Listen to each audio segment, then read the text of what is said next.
Hello friends, welcome back to Love Medics. Today's topic is about hiccups. Hiccups is a repetitive uncontrolled contraction of diaphragm muscle, which means spasmodic contraction of diaphragm muscle and other inspiratory muscles. The sudden closure of glottis produces a hic sound. What are the reasons for the hiccups?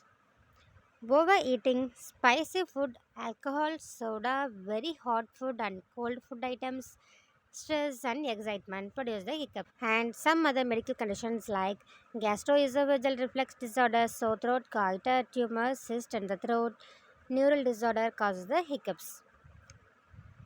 How to stop the hiccups? Hold the breath, have a glass of water or sugar, breathe in the paper bag, sit and bring your knee to the chest, or otherwise some medications. These are the way to stop the hiccups. Thanks for watching.